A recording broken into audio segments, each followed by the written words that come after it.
I didn't know it was trivia. I am not It prepared. don't matter. He No, never lets us know.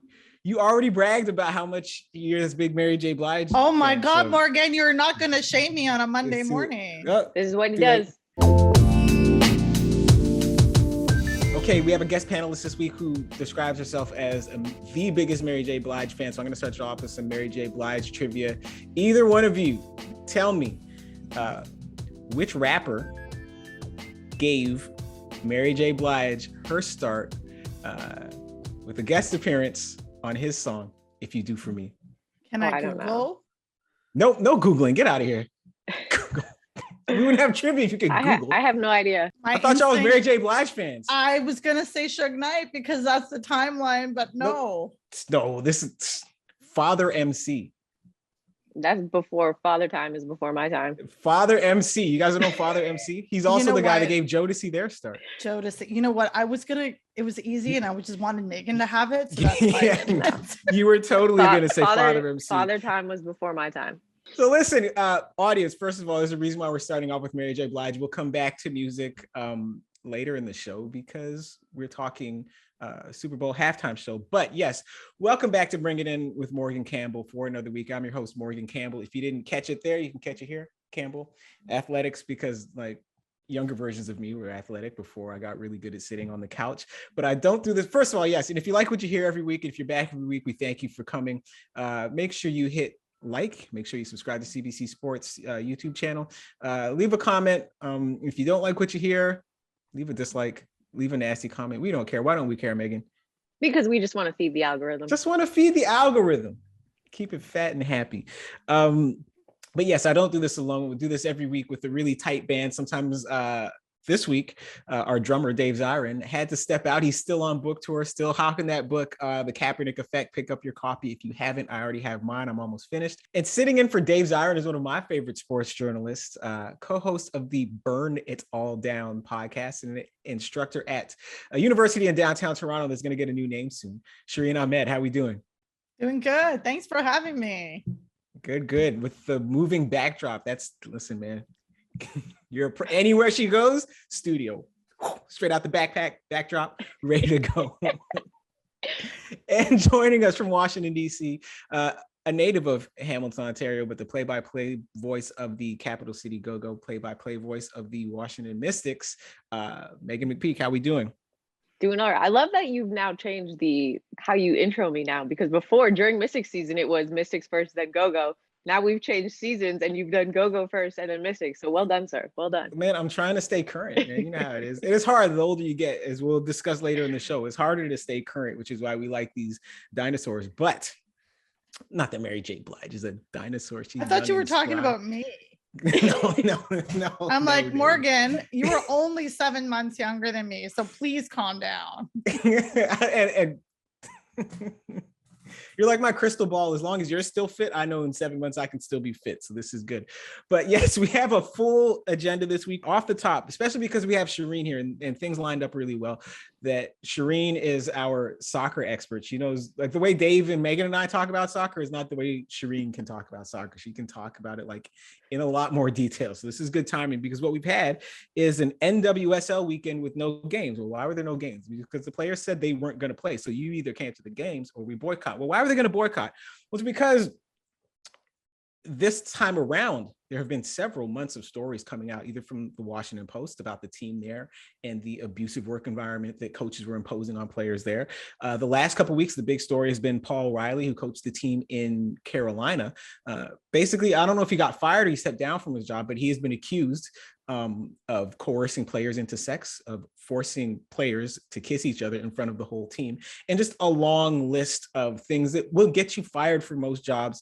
And it's not coincidental to this, that he is the male coach of an all-women's team. And the thing about Riley that's interesting is that these accusations are old. Some of them are old. Sorry. These accusations, some of them go back a long time. They were brought to the league's attention in 2015. The league emailed the player who made the complaint and said, oh no, these have been investigated to their conclusion. Yet here's Riley still doing more of the stuff, allegedly still being accused of the same stuff that he was accused of back then and stepping down. And the NWSL also does not have a commissioner. Lisa Baird stepped down. after all this scandal. Shireen Ahmed. And now this is a league you follow really closely. Like, how do we get to this point where these types of allegations happen enough not to all be a coincidence, and happen often enough and over a long enough term that you can't just say, well, these players are being weak, they don't understand real coaching, blah blah blah. But how does it get to the point in a professional league where these types of accusations have to pile up to the point where the players feel like they need to say, we won't play until you address the problem? So the situation is super complicated. And I mean, for those of us in that space, there's only one current full-time soccer writer in the United States, who happens to be Meg Linehan at The Athletic, who was the one who essentially broke the story and wrote it with Katie String, a very noted investigative reporter. Now, the problem is the NWSL as a league and the idea behind it, and particularly with Angel City, the newest team, is a structure and a model for which Serena Williams is also part owner. So that those ideas of having women be owners of a team is fantastic. However, the idea of the NWSL is different than the NWSL as a structure. And structurally speaking, and the institution is where it failed considerably. And Lisa Baird handing in her resignation to a board that was going to demand it anyway. And in addition to Lisa Baird, Lisa Levine, the corporate lawyer, also stepped down. Now, what this is not only was Lisa Baird notified of the allegations, what happened here is when we talk about the Players Association, the players wielding power, and we saw it particularly with the NBA and the WNBA last year, it's not just about labor solidarity. It's literally about systems of abuse that exist within this sport. And we run into a twofold problem. One is that the players sometimes may not feel like speaking publicly about it because their league gets very little support to begin with. So if they start airing out this dirty laundry, people don't support women's sports to begin with. Don't even get me started on how the lack of, we're up in Canada. How many women plus Andre DeGrasse got medals at the Olympics? Like literally. And so, I know I'm missing some other men, but my point is that. But they listen, 90% of those men won a medal with Andre DeGrasse in the relay. So okay. Andre DeGrasse and plus right? Damian Warner. We can't forget the speed walker dude. So so my point is, yes. You know what I'm saying? Like, it was legit. So it's women bringing it all of it. And the NWSL, the highest watched, soccer game in the history of the United States, is the women. So I think that with the NWSL, this was a league that had, this is like the third or fourth iteration of a women's professional soccer league in the United States. So there's always that fear. And Megan, you can speak to this. There's always this fear that, if something will fold. And we know this in this country particularly, there's no women's soccer, basketball, or hockey league that's sustainable. We know this feeling. Now, and the second thing about this, I have so many issues about this, is media. I can tell. Media. Tell me. We're complicit. Where were the people talking about that? Where's the investment into people reporting this? The Athletic had the resources to do this investigation was many months, many months. And out comes the story that two players who are less notable relied on Alex Morgan to get their message across. Alex Morgan is one of the most popular women's soccer players in the world, and still it fell on ears that refused to listen. So yeah, well, I was going to say, and so much of this does pivot on fame, like the fame of the athletes, and why you don't see scandals like this in Major League men's sports. Like, how powerful are the players relative to the coaches? How easy is it if a player, and we'll get to this later, like if a player in a major men's league has a legitimate gripe, once he airs it, people will listen and things will happen. What we saw here was the opposite. Like, Megan, how much does the fact that these are mostly male coaches treating female athletes this way, like how much does gender play into the idea that like these problems can spread unchecked for so long? Dallas Mavericks is a perfect example. Washington football team, perfect example of how male power holders, because that's really and truly what they are, whether you're in the front office, whether you're the coaching staff, whether you are ownership, you are in a power position, over your players, over the players. Yes, you're all employees of the team or the league, but at the end of the day, when you're a head coach, an assistant coach, head trainer, a front office member, whether it's GM, assistant GM, what have you, CEO, CMO, aside from the owner, you're all at the discretion to the power authority. In this case, it was player versus coach. And that plays, in my opinion, a huge role. But at the same time, it doesn't just happen with athletes. We saw that, as I mentioned, with the Dallas Mavericks and the situations that they had, with the Washington football team and the situation that they had, with the New York Mets and the situation that they've had. It doesn't just happen in women's sports. It clearly happens in sports, period. And the fact that you now have a commissioner stepping down, because let's be real, the only reason that she stepped down, was because she was going to get fired anyways. So she tried to get ahead of it. And at the end of the day, she should have made this move when these allegations first began back in 2015. And the fact that two, as Shireen said, unknown players or lesser known players to the grand scheme of casual soccer fans, because I can admit I follow the NWSL because we have a team here in DC, and there's a lot of crossover between the W and the NWSL and players supporting each other. So I've come to watch it over the last couple of years more and more. So I'm familiar with the league, but being somewhat familiar, I didn't know who these two players were, unfortunately, and that's a disservice on myself. However, I've now researched and done my own background on this story and this situation and everything surrounding not just this, but everything surrounding the baggage right now that is the NWSL. And the fact that they went to one of the most famous players just to get someone to listen to them, and they were still then forgotten. You know what this sounds like? Eerily sounds like US gymnastics and how they let down the athletes. So for me to now sit here and see that US soccer is going to investigate, I trust US soccer as much as I trust US gymnastics, because what happened when US gymnastics interviewed and investigated? Larry Nassar happened. Right. And the FBI told these athletes that maybe they were a little confused as to what sexual abuse was in any case.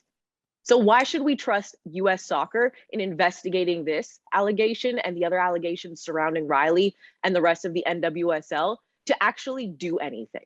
Because time and time again, we've seen that any sports entity has let down their players. You're supposed to protect these players for their health and safety. Sexual coercion and sexual abuse and sexual assault counts as health and safety. And US soccer and the NWSL failed.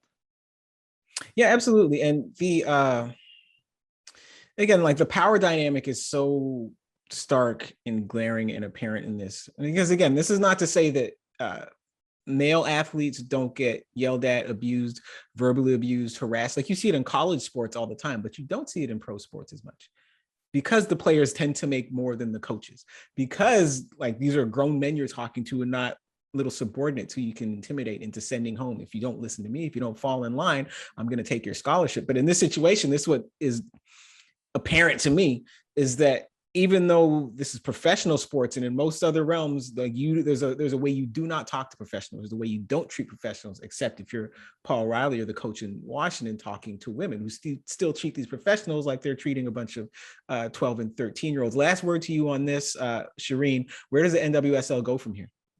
Well, I think there's a calling for rolling the heads, and like Meghan McPeak literally tweeted, "Burn it all down." That wasn't a reference to my podcast. That was literally how she was feeling. And I think there's something to be said about this when the structures in which, and let's not forget, Paul Riley left the Portland Thorns and was immediately hired at North Carolina Courage. So that we see this all the time in sport, that men who were the allegations against them, they were listened to. He was let go from Portland Thorns. His contract wasn't renewed, but was it really investigated in the way it ought to have been?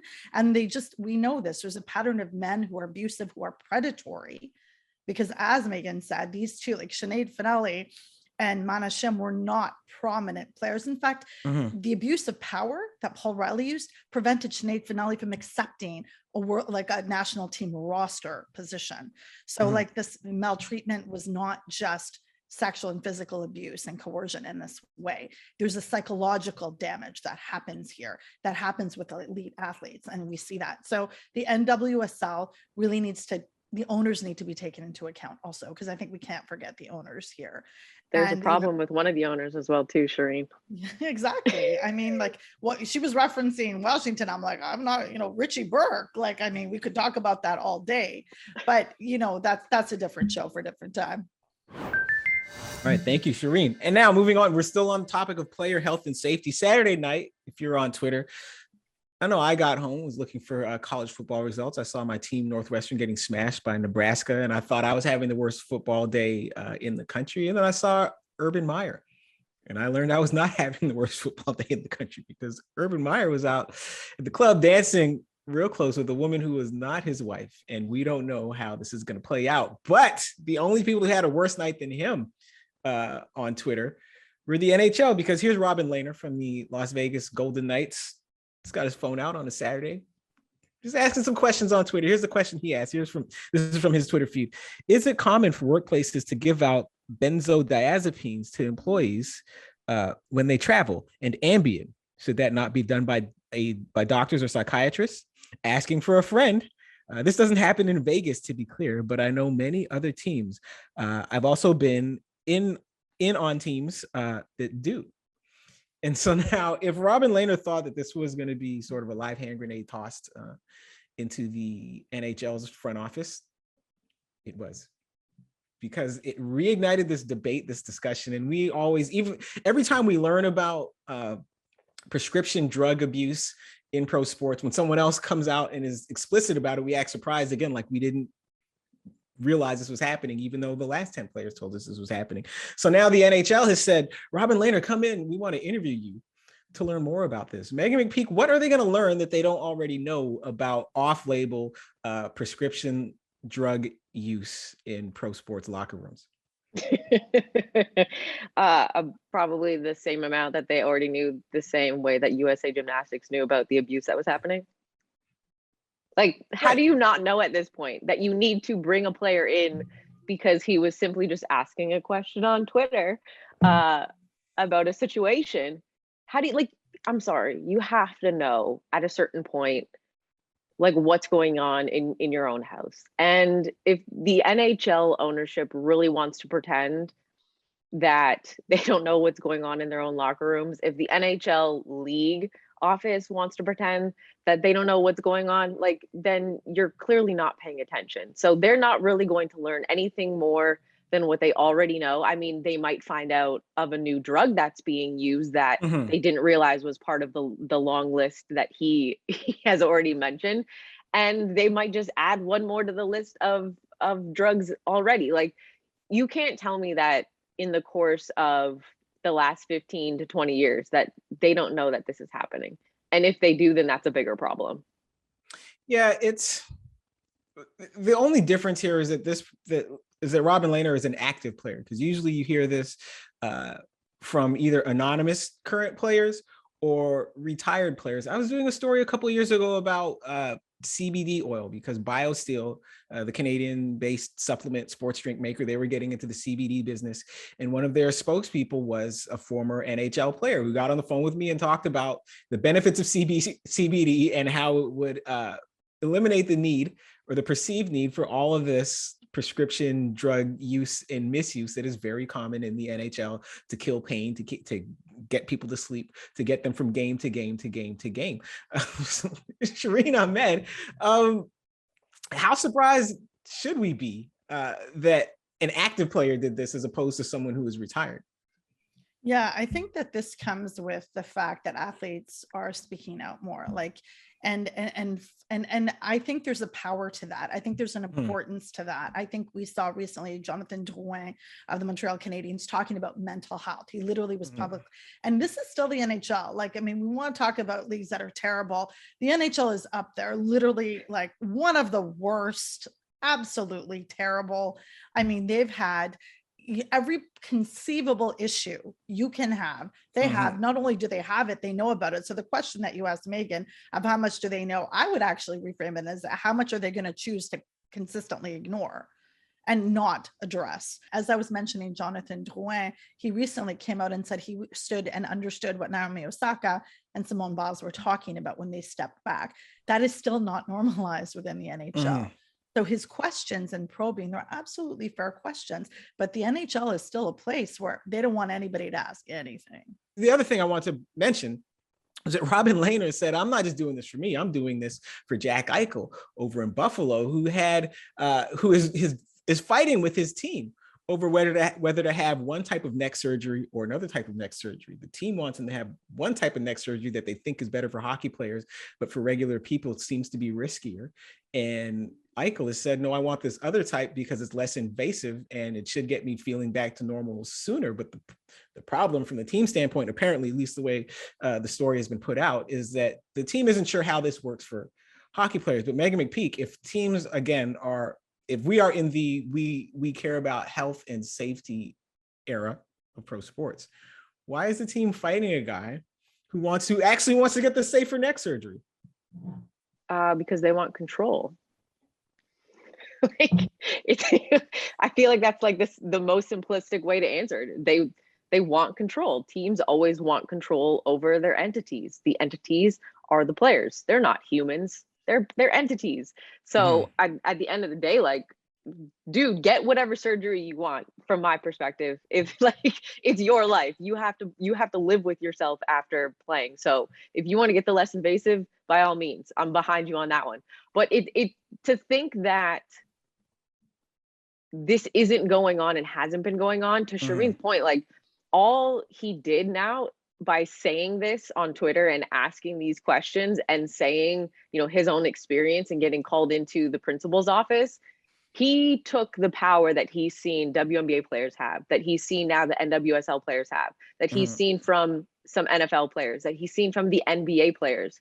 Players are realizing in all sports that they truly hold the power at the end of the day. So by him putting this on Front Street, now the NHL has to investigate. Now they have to inquire. Now they have to do this, that, and the third. So the players, I think, in all leagues are realizing that they have more and more power, and they're no longer in the grip of the principal, and can actually fight back in situations, as you mentioned, like the neck surgery, fighting back so that he has a better way of life when his playing career is done. So I think that's really and truly the biggest thing, is the fact that players in all leagues are recognizing the power that they hold and that they can, fight back with.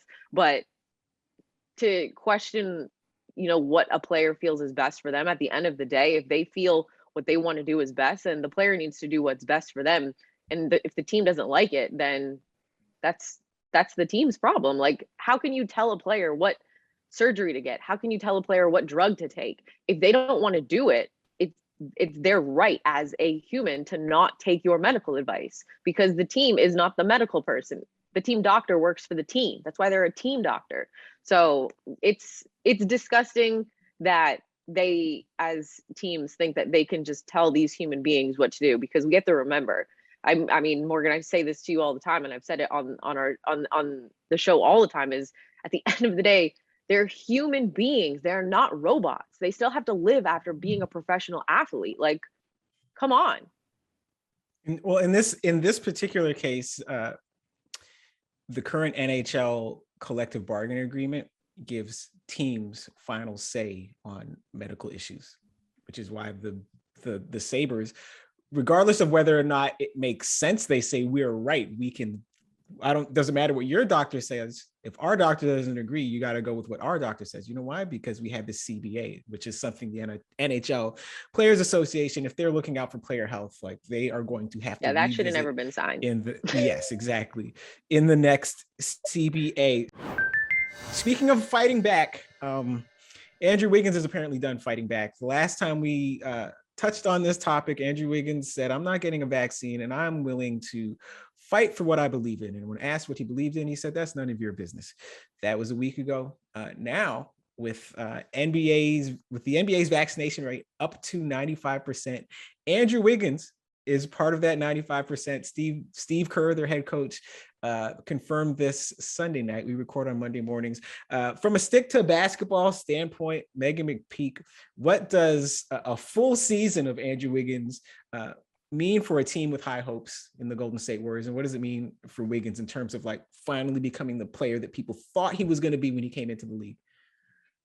Well, Morgan, as I said last week, talking about this, is that in this situation, prior to him getting vaccinated and Coach Kerr confirming it over the weekend, I thought that this, because you were asking me, you know, how does it work for the Nets with no Kyrie, and then vice versa with Wiggins and the Warriors. And I thought in this situation, it was more important for Wiggins to play because he's been jumping around from team to team to team, trying to not necessarily reinvent himself because he's still so early on in his career, but rejuvenate, if you will, the notion and the narrative around him. So I think there was a lot more pressure on him to put himself in a position that he can play and become the player that we saw a lot of glimpses of last season in this new rejuvenated role with the Warriors. And I think had he not put himself in a position to play and made the decision that was best for him to be on the floor, it doesn't just affect his bank account. It would affect his standing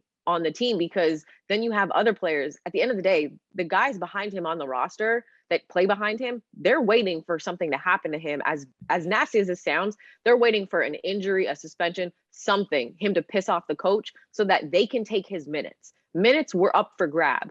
And that was the biggest thing. If you're trying to rejuvenate your career and show that you can stick in this league, whether it is as a really important role player that he was showing he could be last season, heading into this season, and you are going to take yourself voluntarily out of 41 possible games, you just gave the people playing behind you all of your minutes in 41 of those games. And let's say one of them gets on a tear, your minutes are gone. But at the end of the day, he made a business decision that was not only affecting, that not only, would have affected his minutes, but would have affected his bank account.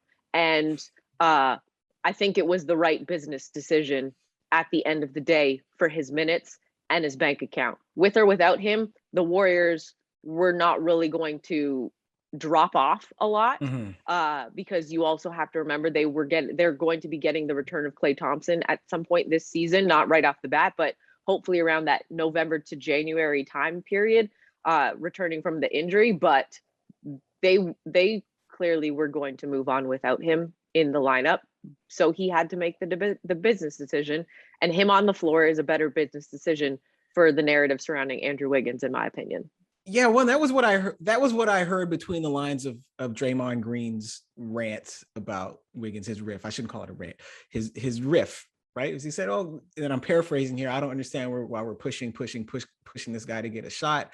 It's up to him. It's an individual decision. Blah blah blah. And all I'm hearing is he must not think the drop off between Wiggins and the next guy is very steep. Because imagine a scenario where Steph, Draymond, and Klay, like the nucleus of this team, and these are the guys that know the three of them together and individually make the difference between playoffs and not playoffs, and one of them is hesitant. It's not going to be, oh man, just do it, do whatever you feel is right. The other 41 games will be fine, and half the playoff games will be fine. It'll be, hey, listen, man, if you want to win this title, if you want to show these people that we are as good as we were in 2017 or whatever it was, you're going to get the shot. I'm going to get the shot. He's going to get the shot. Let's go win some basketball games. But with Wiggins, they're like, oh, well, we can live without it. But again, it's hard to know like what exactly pushed him to make the decision, whether it was the money, whether it was the playing time, whether it was, as our friend Corey Urban, who was on last week, said, you know, when you take a stand, you tell yourself you're going to die on top of a hill. You got to look around and see who else is up there and ask yourself if you're willing to die alongside these people. Now, imagine Ted Cruz tweeting out, vaccinated Ted Cruz, by the way, I stand with Wiggins, Kyrie, Bradley Beal. And I'm just imagining Andrew Wiggins logging onto his computer or opening up his email app and just all these emails from Ted Cruz, Marco Rubio, the CrossFitter, Marjorie Taylor Greene, Jim Jordan. And every time you open it, hey, would you like to donate to my campaign? Let's stand together, stop the steal, blah, blah, blah. He's like, I didn't ask for any of this. Do I really want to die on this hill with these people? But Shireen, at the same time, we have LeBron James announcing that he has been vaccinated, but also saying, you know, under questioning, people are saying, well, why aren't you advocating for vaccination the way you advocate for these other causes? And LeBron James says, well, it's not my job. You buying that from LeBron James? You know what? I feel like LeBron has so many things he's expected to campaign for. He's expected to talk about. I'm like, can we just give this man a break for 5 minutes? Like he talks about everything. He shows his solidarity repeatedly. I'm like, and you know what? I think for me, a more important story actually was Karl Anthony Towns and him coming out and talking about how it impacted his family. And Morgan, when you just said, what was the thought process for Andrew Wiggins? I thought about, Anthony Towns, like what was happening? Was there a conversation there? Was there someone pointing, hey, check this out, man, check what he said? Because this is somebody who has absolutely been impacted by other people's decisions and lack of access. I mean, I'm not out here to say it's a black and white issue. We just can't get lost in the gray, because there are absolutely reasons why Black communities and Indigenous communities are reluctant. I mean, we know historically, medically, that's the thing, but there's a difference between anti-vax and being like, listen, this is my business and I'll do it when I'm ready. Don't push me. Those were two different conversations that get conflated. And I think there's a place for them. And, I think Andrew Wiggins saying what he's saying and LeBron saying, listen, I'm not going to interfere with him. Maybe they had that conversation and we don't know. Maybe LeBron shouted out and they had a personal private conversation and LeBron's respecting those parameters and those boundaries. We don't know. I mean, NBA have now commentators, pundits have now literally become health experts. So it's really interesting to see how this is moving. And, with respect to, I'm vaccinated. Doubly, 100% I am. And that was something, especially, I reside in an area that was considered a hotspot. So like I was going to do that and I will support people. I'm not hanging around people that aren't vaccinated because I have immunocompromised folks in my life that I care about. So I'm not going to risk that. This decision is Andrew Wiggins to make, but I wouldn't be surprised if Coach Kerr was like, hey buddy, let's sit down. And Steve Kerr is somebody that people respect generally. And if you sat down with him and said, listen, this is the reality. The reality is that if you don't do this, it's going to affect it. And I think there's those conversations that we don't know about that took place. Absolutely. And the thing is, it's not that, because the pushback I'm hearing from the I like my freedom crowd and the maybe vaccines don't work crowd is that he was forced or bullied into this. And he wasn't forced or bullied into this. There were just rules and he had a choice. He could play by his own rules, but that would just cost him money. Like, freedom of choice people say this all the time, doesn't mean freedom from consequences. If I choose to walk across the street while the cars are going by, I might get hit.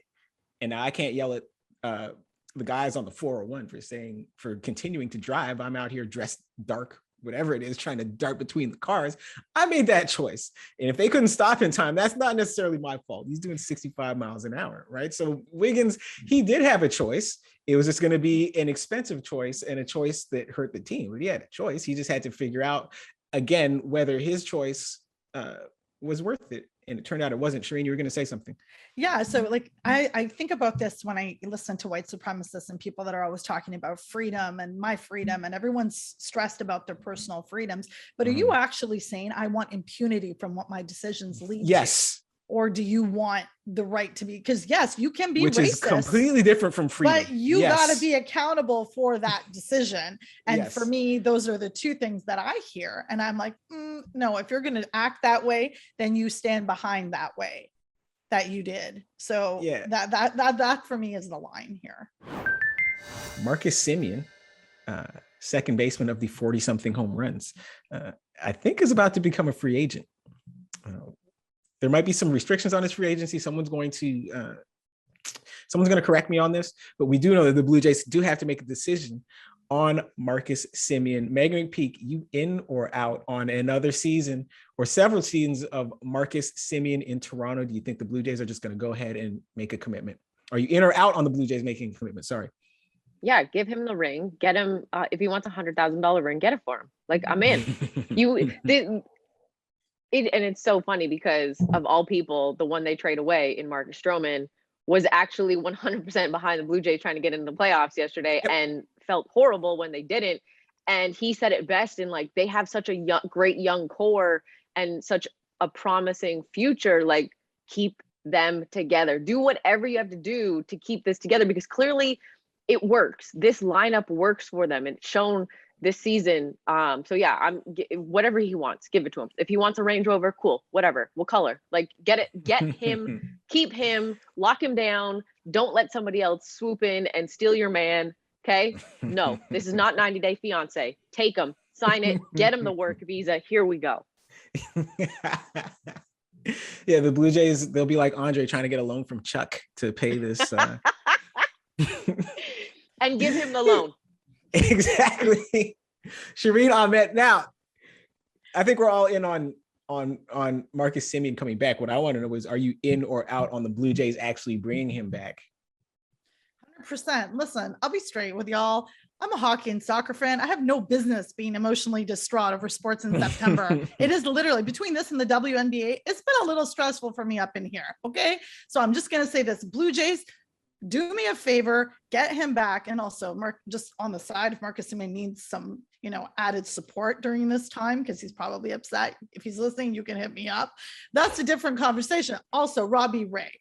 Bring that man back too. Oh, yeah, I forgot about him. Yes. Bring the tight pants back. Bring all of it back. I love this culture. Toronto was lit. Like, there's 30,000 people in what I will forever call the Sky Dome. I know it's not its name. I'm going to call it the Sky Dome. Exactly. So, like, we're talking about Father MC time. I'm going to call it the Sky Dome. Now, bring them back. It was electric. Toronto deserves this. It's been a tough pandemic. We abided by rules that other people didn't and other teams didn't. They were happy to be home. What the Blue Jays did was miraculous, in my opinion. They were not at home for more than half the season. And then they come home.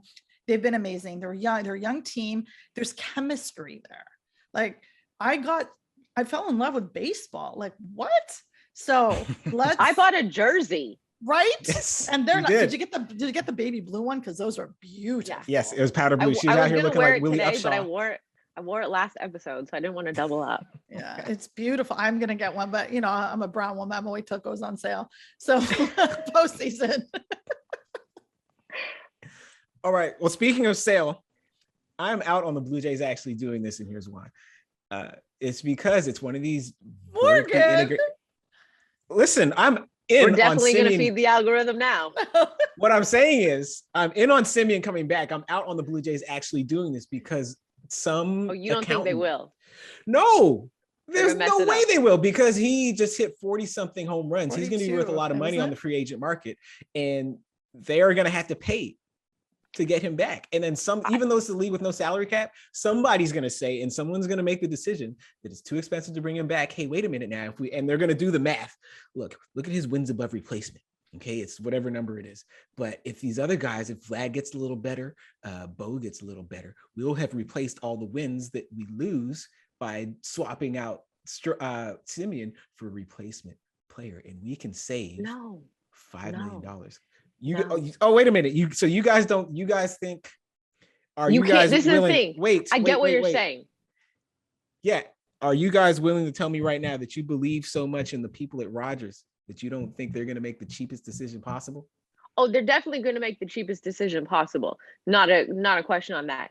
But the problem is there is no replacement player that is going to give you need like 5 replacement players to do what one player does. He is versatile and looks great in that jacket. I'm talking to the camera. Okay. I'm going to do this for all of us, Shireen. This is for everyone. Okay. Don't be cheap. Don't be frugal. Okay. There is no such thing as a replacement. Blue Jays, I'm talking to you, okay? I'll let you hold $5 if you need it, okay? Make it happen. This is a situation where frugality does not win, because if you want to keep things going, there's a reason that everybody played better and excelled this season, because everybody had a specific role. You knew your role, you worked well in the role, and all the roles came together like a beautiful puzzle. Do not screw this up, Blue Jays. And I'll let you hold $10 if it's necessary, okay? I upped it by 5, okay? That's what we do here, okay? This is a family.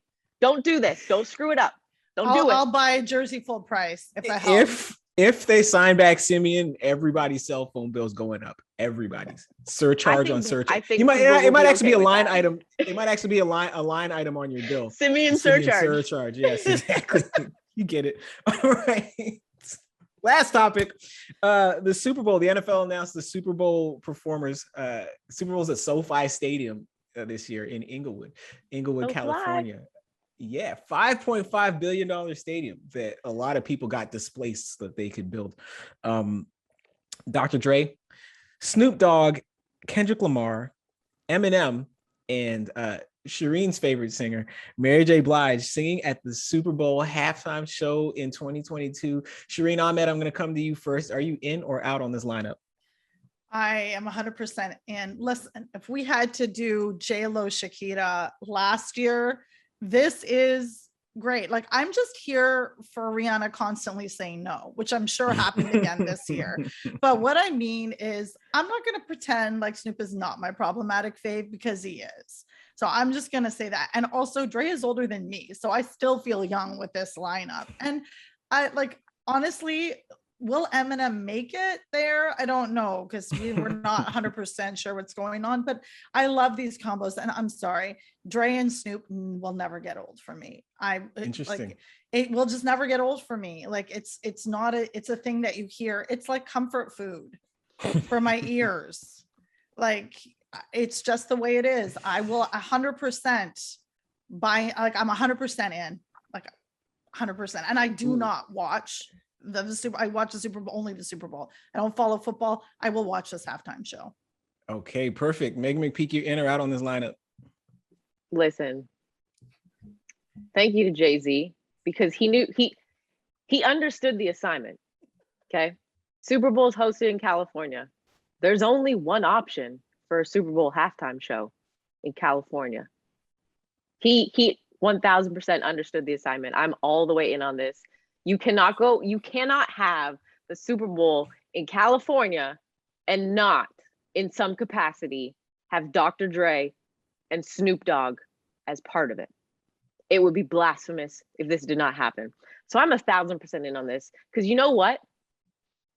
Today's generation of music lovers, they're about to realize what real hip hop is in the fastest 13-minute concert that they will experience. They're about to realize the East Coast versus West Coast and what it was really about. Like, thank you to Jay-Z for making this happen, because you remember the Super Bowl when it was like Aerosmith, Britney Spears, and NSYNC?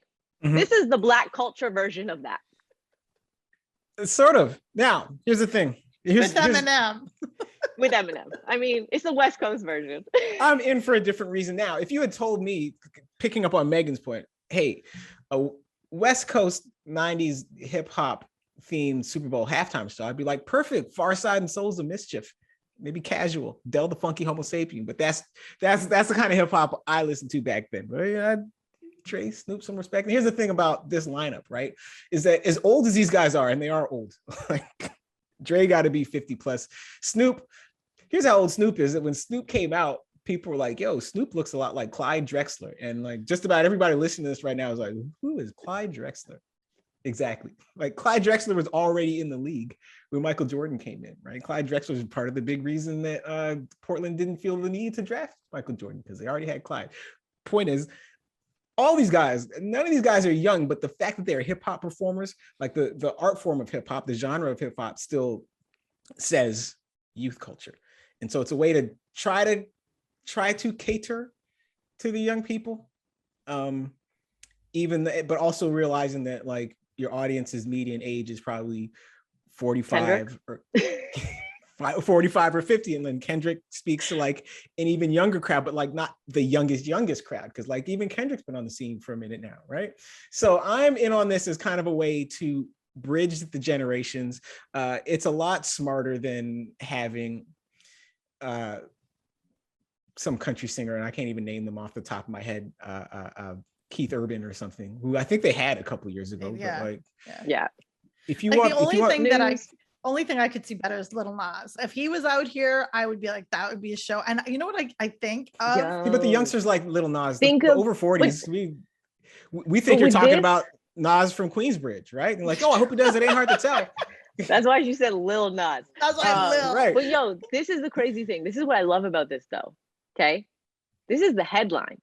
Think about who might come in as features. Because think of the plethora of songs that they could perform in this 13 minutes. 13 minutes is not a lot of time, I get that. But think of the plethora of songs they could do, and just randomly who might pop up out of the stage. Listen, if there's not an NWA reunion that includes Ren, I'm not sure I'm interested in that many features with this crew. This is already enough people on stage. Will Martha Stewart come out though in support of Stu? Right. You never With know. her The avocado? white ladies, the white suburban ladies, like love that. I love that combo. I'm That is sorry, true. Snoop and Martha. Maybe she'll come out. We don't know. But I think that's what Mary J is supposed to be there for, like the This is middle-aged. this is the about to middle-aged be the soccer most mom voters. lit halftime show ever. And you know exactly what I'm talking about if you know what I'm talking about. Is it legal over there? Like It's in public? California. State by state, I can't. Like if it was Colorado, I would know for sure, right? But It's state by California. state, I can't keep track. Okay. Anyway, guys, we're over time. Shireen's like, yo, I got to be out at this minute, and here she is going over time. I mean, we're been talking my favorite thing right now. So it's That like, is I'm true. in. I'm in. What's your favorite Mary J. Blige song? Well, okay, so this is very gauche, and I will say it anyway. I love Family Affair, you all know that. No Mhm. hateration in this dancery. Like I want those Yep. words. Like she's a poetess. I do actually think Mary J took One by U2 and elevated it by doing a duo with them, Interesting. because One is one of my, like, I love that, but she took it to a next. So she's like, she called up Bono and was like, yo, I'm gonna make this better for you. And that's what I just find that song really impactful, and particularly, when it was sung, and that combination. I know it's not her original music, but she makes everything better is my point. She's got the Midas touch. Interesting. I am partial to Believe in Me, the slow Oh. jam off of My Life's second album, again, just to show my age. Anyway, we're all young. We're here together. Guys, if you like what you hear, actually, no, let me outro the panel first. Meghan McPeak, in between episodes, where can the people find you? As always, on the Twitterverse at Meghan McPeak, spelt with an H because it is the right way to do it. Perfect. And Shireen Ahmed, between episodes, where can the people find you? Same thing. I live in Twitterland at _Shireen Ahmed _ and the Burn It All Down podcast. Perfect. And as usual, I've been your host, Morgan Campbell. You can find me on Twitter or on Instagram at Morgan P. Campbell. I don't have TikTok. I don't have Triller. I don't have Facebook. So that's where you can find me. If you like what you heard, hit like, hit subscribe on the CBC Sports YouTube channel. Leave a comment.